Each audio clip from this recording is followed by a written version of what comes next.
Tower of Babel has always been the subject of much speculation and curiosity on the part of the people. And many people don't know what the Bible really talks about it, and ends up believing in reports that have no biblical base. But in this video, we will know a little more about the Babel Tower in the light of the Bible. Even the expression of Babel does not appear in the Old Testament, but is the name popularly adopted to refer to the tower of the city of Babel. The word tower basically means watchman tower, while the word Babel comes from Babel and means God's gate for the combination of the Babakadian with the Hebrew Elate. But the name Babel is also explained by popular etymology based on a similar Hebrew root that means confusion and mixing, and has phonetic relations with the word Babel. It is certain that the name Babel became synonymous with the place of God's judgment, where there was the confusion of tongues and the beginning of idioms. But before we start talking about the Tower of Babel, we need to talk a little about the city of Babel. After the flood, God commanded man to spread and populate the earth. But, contrary to God's order, that population decided to unify, building a city in the Shinar plain. The city of Babel is the first city mentioned in the Bible after the flood, and the region where Babel was built later became the so famous Babylon. And the city of Babel was founded by Nimrod, who also founded the cities of Erech, Akkad, and Calneh. And when Nimrod left for Syria, he still built other cities, among which was the city of Nineveh. And by the biblical account of chapter 11 of the book of Genesis, possibly Babel was the first headquarters of the government of Nimrod, and where his kingdom began. But along with the Babel building, those people also started building a tower to fortify the city. And that was a completely contrary attitude to God's will, because the construction of the Tower Babel basically meant the materialization of the refusal of God's command to spread and populate the earth.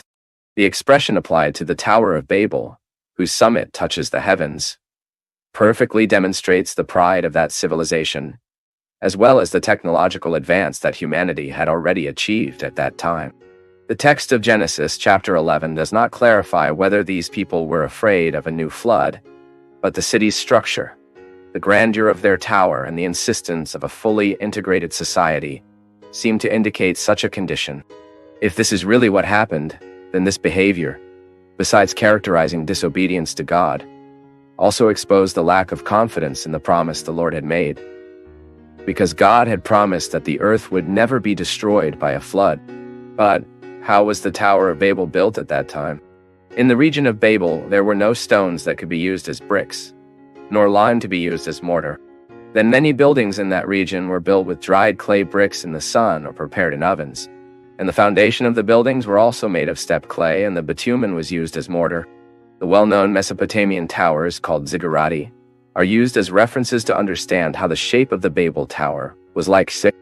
These towers were rectangular, built at levels, and accessible by stairs and ramps. They had a courtyard that gave access to the second floor, and other stairs, usually external, led to the top of the tower. Usually these towers had 3 levels, but there are indications of ziggurats with up to 7 levels. At the top of the tower, there was a sanctuary where the image of the divinity honored by the building of the ziggurat was. But these are just parameters. But we don't know how many levels the Babel Tower had, nor is it possible to know if in the Tower of Babel there was the function of sanctuary, because probably its building was unfinished along with the city itself when the inhabitants were dispersed. Similarly, it is also not known exactly where the Tower of Babel was built. Only the region where the city was, that is known. Because of this, there are some suggestions for the tower site. Some interpreters agree with the tradition transmitted by Jews and Arabians that the Tower of Babel was Nabu's temple, about 16 kilometers south of Babylon. This temple tower had 7 levels, and the main defense of this suggestion is that the name of this tower is possibly a variation of an expression that means Nimrod Tower. The second suggestion argues that the Tower of Babel was located in the city of Babylon and would be a well-known ziggurat whose name means the house of the foundation of heaven and earth. This construction was like a pyramid with steps. It was approximately 100 meters high. This construction was known in antiquity as the Tower of Babylon. And the inhabitants from that empire, they believed that the god worshipped by them descended in the tower temple to have contact with them. Subsequently, this tower was destroyed by Xerxes, and its rubble was probably removed by inhabitants from the region, and on site was only a huge crater. Other scholars argue that the Tower of Babel was west of Baghdad, Iraq. But this possibility is not much considered, especially because the city located in that region was built only in 400 BC.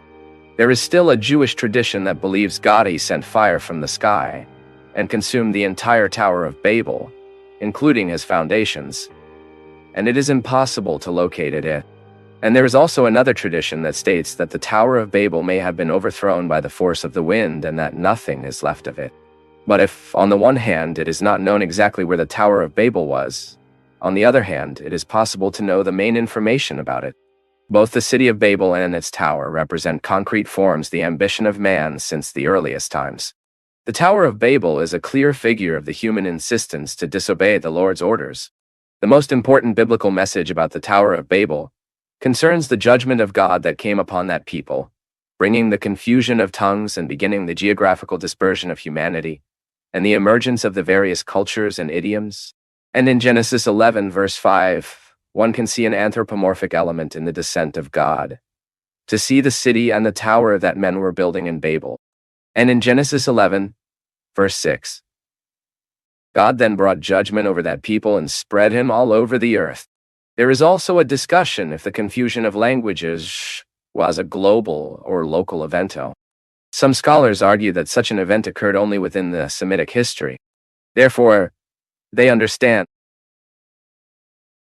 So soon the confusion of the tongues would have originated different dialects only among the Semites. But this interpretation is quite contested.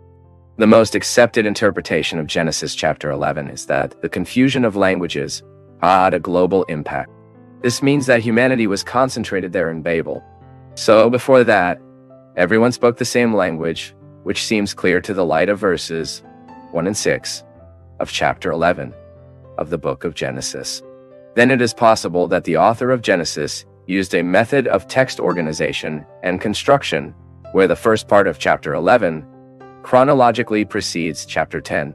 This means that in chapter 10 it emphasizes Noah's descent and geographical divisions, while in chapter 11 he demonstrates how such divisions occurred with the dispersion of the human race. And finally, many people try to speculate what was the language spoken before the confusion of tongues in Babel. But this is another unanswered question. In fact, it is not known what the initial language was before the confusion of tongues in the Tower of Babel. Some scholars even suggest that this language was Hebrew. But there is no reasoning to defend this possibility, especially because the Hebrew language itself was originated from other dialects. And that is all that really is known about the Tower of Babel.